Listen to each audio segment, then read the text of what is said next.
আছে সিবিআই সবাই বুঝতে পারছে।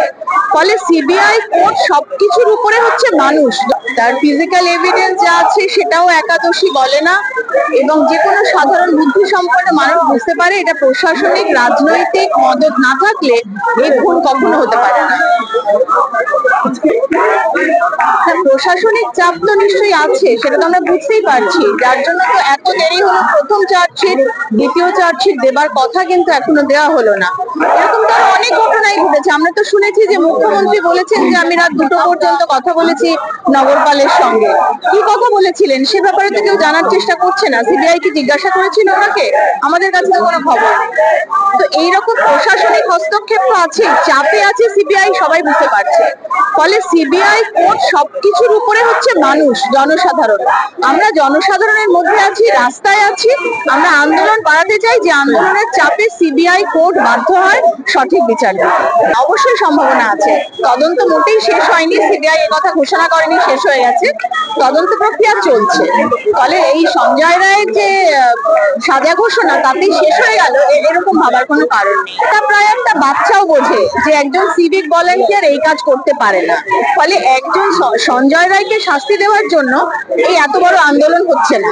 এবং এটাও ঠিক কথা যে সঞ্জয় রায়কে যদি ঝুঁকিতে শাস্তি দিয়ে ফেলা যায়, তাহলে মুখটা বন্ধ করে দিয়ে ওর কাছ থেকে অন্য যে তথ্যসূত্রগুলো বার করার সম্ভাবনা আছে সেই সম্ভাবনাগুলো বন্ধ করে দেওয়া যায়। সেই জন্যই প্রশাসন এত তৎপর যে তাড়াতাড়ি করে সঞ্জয় রায়কে দোষী সাব্যস্ত করে ওর একটা চরম শাস্তি দিয়ে ফেলা। সেটা ঠিক কাজ হয় না একদম। আমরা তো শুধু একটা মৃত্যু বা একটা হত্যা নিয়েও লড়ছি না, আমরা তো সমস্ত অভয়াদের জন্যই লড়ছি, আমরা জাস্টিসের জন্য লড়ছি। ফলে এই আন্দোলনটা একটা দীর্ঘস্থায়ী আন্দোলন। কেউ যদি ভাবেন যে আজকে বা কালকেই আমরা আন্দোলনের ফল পেয়ে যাব, সেটা ভুল কথা। আপনারা যে লিফলেট বিলি করেছিলেন, হ্যাঁ, ওটা West Bengal junior doctors front বিলি করেছে একটা, যেখানে তদন্ত প্রক্রিয়া যে অসঙ্গতি সেগুলো ওরা তুলে ধরেছে। সেই প্রত্যেকটা প্রশ্নের উত্তর সিবিআই কে দিতে হবে, না হলে তো আমরা থামবো না।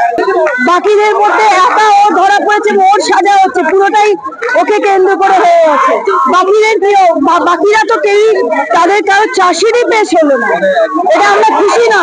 আমরা একটা স্লোগান তুলেছি না, একা সঞ্জয় দোষী নয়, বাদ বাকিরা গেল কোথায়? এটা তো প্রশ্ন, সাধারণ মানুষের প্রশ্ন। জানি না কোথায় কি সেটিং হয়ে গেছে। আমি আপনি পুরো বাইরে সাপ্লিমেন্টারি চার্জশিট কেন, পুরো স্পষ্ট প্রমাণ, সিবিআই সমস্ত প্রমাণ সেগুলোকে চেপেছে। কি করে বলবো যে কোথায় কতদূর সেটিং হয়ে গেছে? কখনোই না। আন্দোলন আমাদের স্থিমিত হবে না। এই আন্দোলন জনগণের আন্দোলন, জনগণের আন্দোলন কখনো স্থিমিত হবে না, আরো বাড়বে, আরো তীব্র হবে আন্দোলন। সবাই জানে ভেতরে নিশ্চয়ই কিছু ব্যাপার তো আছেই। এতদিন ধরে তো এটাই যদি জানাজানি হতো তাহলে তো হয়ে যেত। তো ভেতরের ব্যাপারগুলো জানতে চাক সবাই, সেটা জানার জন্য এতদিন অপেক্ষা করছে। তো সেটা জানুক, সত্যিটা আসুক সামনে। এটার জন্য হচ্ছে সবাই জানছে যে ভেতরে নিশ্চয় অন্য কোনো ব্যাপার আছে, সেটা যত তাড়াতাড়ি জানা যায় তত ভালো। সেই কারণেই তো সবাই, জনগণ তো সবাই জাগ্রত হয়েছে, সেই জন্য সবাই জমায়েত হয়েছে। তো দেখা যাক, সবাই জানে, এবার সেটা সবার সামনে আসুক, আইনি ভাবে আসুক, সেটাই সবাই চায়। বিচারক যেটা করবে সেটা কিন্তু তার আগে আসল সত্যিটা বেরো, তারপরে তো বিচার নিয়ে সেটা। এর ভেতরে অ্যাকচুয়ালি কি হচ্ছে সেটা তো এখনো জানা যাচ্ছে না। বাট জনগণ যেটা জানতে পারছে সেটার জন্য জনগণ বিদ্রোহ যেরকম এতটা আন্দোলন করছে, তো সেটার পরে যদি সত্যিটা বেরিয়ে আসে সেটার জন্য তো এতটা আন্দোলন চলছে। সেটা চলতে থাকুক যতদিন না আসল সত্যিটা বেরিয়ে আসছে।